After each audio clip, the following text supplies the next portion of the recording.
Hi കൂട്ടുകാരെ, പുതിയ വീഡിയോയിലേക്ക് എല്ലാവർക്കും സ്വാഗതം. അപ്പോൾ മുരിങ്ങാക്കോല് കൊണ്ട് നമുക്ക് വെറും 6 മിനിറ്റ് കൊണ്ട് ഒരു കറി ഉണ്ടാക്കിയെടുക്കാം. അതിനായിട്ട് ഞാൻ മുരിങ്ങാക്കോല് തൊലി കളഞ്ഞ് വെച്ചിട്ടുണ്ട്. 2 ചെറിയ ഉരുളക്കിഴങ്ങ് എടുത്ത് നന്നാക്കി വെച്ചിട്ടുണ്ട്. ഒരു തക്കാളി അരിഞ്ഞ് വെച്ചിരിക്കുകയാണ്. ഒരല്പം പച്ചമുളക്, അല്പം സവോള, ഒരു തണ്ട് വേപ്പില. ഞാൻ ആദ്യമേ മുരിങ്ങാക്കോല് കുക്കറിൽ ഇട്ട് കൊടുക്കുകയാണ്. നിങ്ങൾക്ക് മുരിങ്ങാക്കോല് അധികം വേവണ്ട എന്നുണ്ടെങ്കിൽ ഒരു വിസിലടിച്ചതിന് ശേഷം മാത്രം മുരിങ്ങാക്കോല് ഇട്ട് കൊടുക്കുക.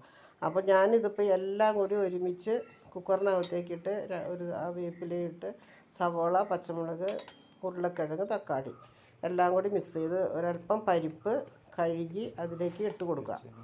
അതിനുശേഷം ആവശ്യത്തിന് മഞ്ഞൾപ്പൊടി, അപ്പോൾ നിങ്ങളുടെ ഇഷ്ടത്തിന് അനുസരിച്ച് മഞ്ഞൾപ്പൊടി ചേർത്ത് കൊടുക്കുക. ഞാനൊരു 1.5 സ്പൂണ് മഞ്ഞൾപ്പൊടിയാണ് ഇട്ട് കൊടുക്കുന്നത്. ആവശ്യമുള്ള ഉപ്പ് ചേർത്തതിന് ശേഷം പാകത്തിന് വെള്ളം ചേർത്ത് സ്പൂൺ വെച്ച് നമുക്കൊന്ന് മിക്സ് ചെയ്തിട്ട് നമുക്ക് ഗ്യാസിൻ്റെ ഓണാക്കി നമുക്ക് ഗ്യാസിലേക്ക് വെച്ച് കൊടുക്കാം. അത് നമ്മൾ ഒരു 2 വിസിലടിച്ചതിന് ശേഷം ഓഫാക്കി വയ്ക്കുക. പിന്നീട് ഒരല്പം തേങ്ങ ചിരകിയെടുത്ത് അതിലേക്ക് ഒരല്പം ജീരകം ചേർത്ത് ആവശ്യത്തിന് എരിവ് വിട്ടുകൊടുത്ത് ഒരല്പം വെള്ളം ചേർത്ത് നമുക്ക് അത് അടിച്ചെടുക്കാം. അത് അപ്പോഴേക്കും നമ്മുടെ കറി അവിടെ വെന്ത് കഴിഞ്ഞു. അപ്പോൾ അതിലേക്ക് അരപ്പ് ചേർത്ത് ഒരു 5 മിനിറ്റ് ഒന്ന് തിളയ്ക്കാൻ വെച്ചേക്കുക. തിളച്ചതിന് ശേഷം നമുക്ക് ഒരു ചീഞ്ഞച്ചട്ടി അടുപ്പത്ത് വെച്ച് അതിലേക്ക് ഒരല്പം വെളിച്ചെണ്ണ ഒഴിച്ചു കൊടുക്കാം. അതിലേക്ക് വെളിച്ചെണ്ണ നന്നായി ചൂടായി വരുമ്പോൾ ഒരല്പം കടുക് ചേർത്ത് കൊടുക്കുക.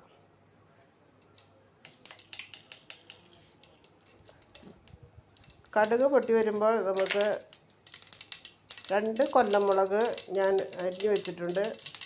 ഒരു ഇതള് കറിവേപ്പില, ഒരല്പം ഉള്ളി, ഇതെല്ലാം ഞാൻ അരിഞ്ഞ് വെച്ചിരിക്കുകയാണ്. അപ്പോൾ അതിലേക്ക് നമുക്ക് ആ കൊല്ലമുളക് ചേർത്ത് കൊടുക്കാം. അതിനോടൊപ്പം തന്നെ കറിവേപ്പില ചേർത്ത് കൊടുക്കാം. അത് കഴിഞ്ഞ് നമുക്ക് ആ ഉള്ളി അതിലേക്ക് ഇട്ട് കൊടുത്ത് ഉള്ളി നന്നായി മൂത്ത് വന്നതിന് ശേഷം നമുക്കതിലേക്ക് ആവശ്യത്തിന് ഒരല്പം മുളക് പൊടി, കറിക്ക് കളറ് കിട്ടുന്നതിന് വേണ്ടിയാണ് ഇങ്ങനെ നമ്മൾ മുളക് പൊടി ചേർത്ത് കൊടുക്കുന്നത്. അപ്പോൾ അതൊരു നന്നായി മൂത്ത് വരുമ്പോൾ നമ്മൾ പാകമായിരിക്കുന്ന നമ്മുടെ മുരിങ്ങാക്കോല് കറി അതിലേക്ക് ഒഴിച്ചു കൊടുക്കുക. അപ്പോൾ എനിക്ക് ഗ്രേവി ആവശ്യമുള്ളത് കൊണ്ട് ഞാൻ അല്പം ഗ്രേവി ചേർത്താണെന്ന് വെച്ചാൽ നിങ്ങൾക്ക് ഗ്രേവി ആവശ്യമില്ലെങ്കിൽ വെള്ളം കുറച്ച് കുക്കറിൽ വയ്ക്കുമ്പോൾ വെള്ളം കുറച്ച് വെച്ചാൽ മതിയാവും. പിന്നെ മുരിങ്ങാക്കോല് ഇവിടെ എല്ലാവർക്കും നന്നായിട്ട് വെന്തണം. അതുകൊണ്ടാണ് ഞാൻ മുരിങ്ങാക്കോല് അതിനോടൊപ്പം ചേർത്ത് കൊടുത്തത്. അപ്പോൾ നിങ്ങൾക്ക് എൻ്റെ വീഡിയോ ഇഷ്ടമായെന്ന് കരുതുന്നു. ഷെയർ ചെയ്യുക, ലൈക്ക് ചെയ്യുക, സബ്സ്ക്രൈബ് ചെയ്യുക.